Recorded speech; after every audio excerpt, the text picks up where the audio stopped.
Hello friends नमस्कार। तो friends देखंतु दशम पास पिला मानक पई एक नुआ नियुक्तिर नोटिफिकेशन रहिबो। केवल दशमटी पास करथिले आपण माने एथिरे डिफरेंट टाइप रो पोस्ट आवेदन करि परिबे।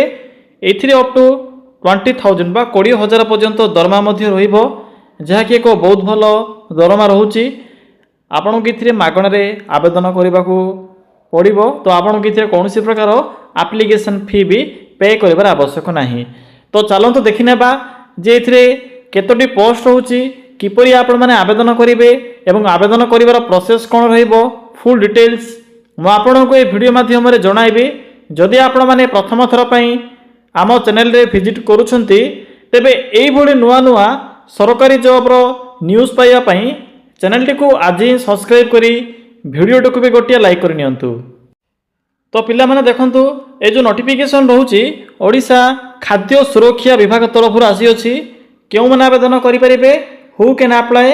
एथिरे ऑल ओवर ओडिशा रो पिला माने आवेदन करि परिबे, बोथ मेल और फीमेल आवेदन करि परिबे।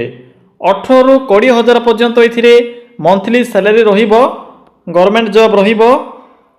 नेक्स्ट आसिला पोस्ट नेम, एथिरे स्किल्ड असिस्टेंट सहित एवं एग्रीकल्चर फील्ड ऑपरेटर पई एथिरे वैकेंसी रहिबो, जहा कि आपण माने एही दुईटी पोस्ट आवेदन करि परिबे। नेक्स्ट आसिला एजुकेशनल क्वालिफिकेशन, आपण माने जदि केवल मैट्रिक टे पास करथिबे तेबे भी आवेदन करि परिबे। मैट्रिक सहित डिप्लोमा किबा +2 पास करथिले भी आवेदन करि परिबे। नेक्स्ट आसिला क्वालिफिकेशन पर एज लिमिट। तो देखि नियंतु जे कोन सब एज लिमिट रहउची। पिला माने आपणकर बयस जदि मिनिमम 18 वर्ष कंप्लीट हे जाउथिबो तेबे पोस्ट आवेदन करि परिबे।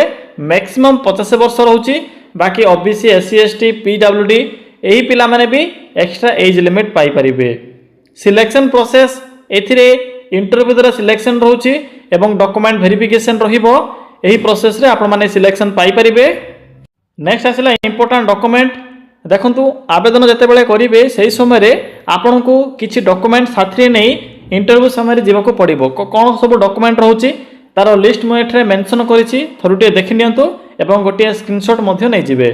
ऑल क्वालिफिकेशन रो सर्टिफिकेट जेपरि कि आपनकर मैट्रिक होची मैंडेटरी, या सहित photo, caste certificate, Aadhaar card, एही सब डॉक्यूमेंट आवश्यक पड़िबो। नेक्स्ट आसिला अप्लाई रो मोड, एथिरे ऑफलाइन प्रोसेस रहउची। आपनक एथिरे वॉक इन इंटरव्यू माध्यम रे आवेदन करबाको पड़िबो। अप्लाई रो डेट भी ऑलरेडी स्टार्ट होई सारिछि। तो चलंतु देखि नेबा जे आपण माने केउठु एप्लिकेशन फॉर्म पाइबे, किपरि फिलअप करिवे, किपरि आवेदन करिवे, एबे से विषय देखि नेबा। तो पिला माने देखंतु किपरि निज मोबाइल रे आवेदन करिवे। आवेदन करिवा पई सिंपली गूगल को आसी सर्च करि नियंतु। कोन सर्च करिवे, सिंपली टाइप करिवे ओडिशा, देन स्पेस लिखिबे जीओवीटी जॉब, देन लिखिबे .in। देखि परिले जेठरे कोन मो टाइप करली। पिला माने आपन को टाइम वेस्ट न हो एथि पई मु आपन को शीघ्र शीघ्र शॉर्ट रे इन्फॉर्मेशन प्रोवाइड करूची। तो आपण माने भलो भाबरे पीडीएफ टी को निज मोबाइल रे डाउनलोड करी भलो भाबरे पढिबे, जहा भी डिटेल्स मेंशन अछि। तो जते बेले सर्च करिवे एई भले को साइट ओपन हेबो। सिंपली साइट रो लिंक ऊपर क्लिक करंतु। देखंतु साइट रो लिंक ऊपर क्लिक कला परे डायरेक्ट आपण माने मैट्रिक पास रो जॉब रो जो बॉक्स अछि, डायरेक्ट आपण माने मैट्रिक पास जॉब रो ऑप्शन ऊपर क्लिक करिवे। क्लिक कला परे आपण को ICAR skilled assistant and FO recruitment 2026 रो नोटिफिकेशन रो लिंक ऊपर क्लिक करिवे। सिंपली क्लिक करंतु। क्लिक कला परे डायरेक्ट शेष को आसीबे। शेष रे आपण को लिंक देखिबा को मिलिबो। देखंतु दुईटी पोस्ट होची, सीनियर स्किल्ड असिस्टेंट सहित फील्ड ऑपरेटर पई एथरे वैकेंसी रहउची। जदि आपण माने केवल दशमटी पास करथिबे तेबे एग्रीकल्चर फील्ड ऑपरेटर आवेदन करि परिबे। एवं जदि आपनकर +2 क्वालिफिकेशन थिबो मैट्रिक सहित किबा डिप्लोमा थिबो तेबे स्किल्ड असिस्टेंट आवेदन करि परिबे। देखंतु पोस्टिंग भी डिफरेंट रहउची। कटक और भुवनेश्वर रे पोस्टिंग रहिबो। प्रथमे स्किल्ड असिस्टेंट रो लिंक ऊपर क्लिक करंतु। पिला माने देखंतु ए होची पीडीएफ लिंक टू, जहा कि एग्रीकल्चर फील्ड ऑपरेटर पई एथरे वैकेंसी रहउची। 18,000 पर्यंत आपनको स्टार्टिंग सैलरी देखिबा को मिलिबो। मो एठरे जूम करी देखाइ दोची। क्वालिफिकेशन देखंतु कोन रहउची, मैट्रिक विथ +2 वोकेशनल जदि आपण करथिबो तेबे आवेदन करि परिबे। नचेत और अछि मैट्रिक सहित जदि आपणकर 2 इयर एक्सपीरियंस थिबो तेबे आवेदन करि परिबे, किबा मैट्रिक सहित आईटीआई पास करथिले भी आवेदन करि परिबे। तो आपणकर जहां भी क्वालिफिकेशन थिबो से अनुसार आवेदन करिवे। आवेदन करने टर्म्स एंड कंडीशन एवं डेट मध्य लिखा जाइए। प्लेस ऑफ पोस्टिंग देखो क्यों क्यों स्थान में पोस्टिंग रहिबो मयूरभंज कंधमाल कलाहांडी कोरापुट या सहित कटक भुवनेश्वर यही सबू लोकेशन रे पोस्टिंग रहिबो। इंटरव्यू डेट रोचे 21 अगस्त 2026 देखिपे डेट भी लिखा जाइए। तो पिला माने यही प्रोसेस रे आपण माने फील्ड ऑपरेटर पोस्ट आवेदन करेंगे। किपरि देखो आवेदन करेंगे इंटरव्यू डेट जो मेंशन अच्छी टाइम और डेट यही एड्रेस जे आपण माने इंटरव्यू अटेंड करेंगे। किपरि अटेंड करेंगे ना मु ऑफिशियल वेबसाइट लिंक प्रोवाइड करिछि डायरेक्ट आपण माने ऑफिशियल वेबसाइट रो एक बायोडाटा फॉर्म टी को डाउनलोड करेंगे या सहित डॉक्यूमेंट अटैच करी डायरेक्ट आपण माने इंटरव्यू पई जिवे।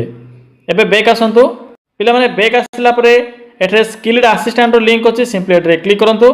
क्लिक कला पर देखंतु एठरे स्किल्ड असिस्टेंट रो नोटिफिकेशन टी ओपन होई जिवो। पोस्ट नेम रोची एसए एबा स्किल्ड असिस्टेंट एथिरे क्वालिफिकेशन रोची डिप्लोमा नचेत +2 वोकेशनल नचेत आपण माने ग्रेजुएशन कंप्लीट करिथिले भी आवेदन करि परिबे। एथिरे और रे तीनोटी अछि जहाँ भी आपणकर क्वालिफिकेशन थिबो से आधार रे आवेदन करिवे। देखंतु एहार जो इंटरव्यू डेट रोची और प्लेस रोची 31 अगस्त 2026 जहाँ कि आपणकर इंटरव्यू रो आपणकर जो लोकेशन रोची देखि पारथिबे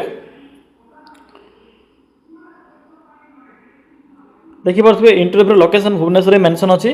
प्लेस ऑफ पोस्टिंग मध्य regional station ICAR CT CRI Bhubaneswar रे आपणकर पोस्टिंग रहिबो। तो दुईटी जाक पोस्ट रो पोस्टिंग डिफरेंट रहउछि से अनुसार आवेदन करेंगे।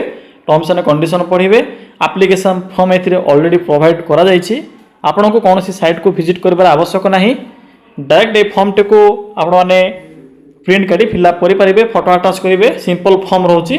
फॉर्म टी को फिलअप कला परे डायरेक्ट आपण को जाई इंटरव्यू अटेंड करबा को पड़िबो ए सब डॉक्यूमेंट सहित। तो पिला माने यह थिला यही मैट्रिक पास एवं डिप्लोमा सहित +2 पास रे जो आपणकर जॉब आसी से वैकेंसी आवेदन करिवार इनफॉरमेशन आपन को जदि आवेदन समय किसी भी डाउट लगे तेरे कमेंट सेक्शन में कमेंट करी जणाई पारिबे।